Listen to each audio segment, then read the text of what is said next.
வெள்ளை கொடி, காவி கொடி, பச்சை கொடி, இதுல எந்த கொடியை எடுத்துட்டு போயிருந்தாலும் அப்ப மத்திய பாஜக அரசு சிவப்பு கொடி காமிச்சு ரெய்டெல்லாம் நிறுத்திடும் அப்படின்னு நினைக்கிறீங்களா? எப்படி நீங்க கேட்ட கொடியிலேயே நானும் வச்சேன் பார்த்தீங்களா?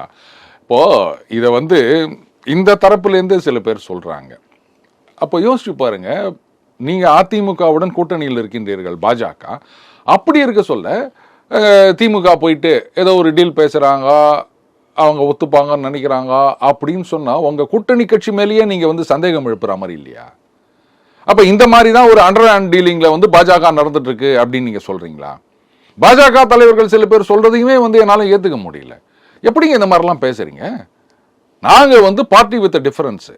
அது சட்டம் தன் கடமையை செய்யும். சட்டப்படி என்ன ரீடு நடக்குமோ நடக்கணும். இதுக்கும் அரசியலுக்கு சம்மந்தம் இல்லை அப்படின்னு சொல்லிட்டு இவர் அப்படி போனார், இப்படி போனார், சண்டர் ஆயிட்டார், இது மாதிரிலாம் பண்ண, இப்படி பேசுறதே முதல்ல தப்பு என்ன கேட்டா.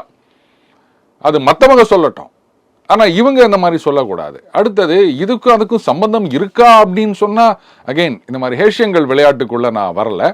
அப்படி நீங்க ஒரு குற்றச்சாட்டு சில பேர் சொல்றாங்க அப்படின்னு சொன்னா அப்ப பாஜக இந்த பக்கம் அதிமுகவோடையும் கூட்டணி, அந்த பக்கம் திமுகவோடையும் டீலிங்கு அப்படின்ற ஒரு குற்றச்சாட்டை வைக்கிற மாதிரி தான் அர்த்தம். இதை பாஜக அதிமுக ஏத்துக்கிறாங்களான்னு கேட்டு சொல்லுங்க.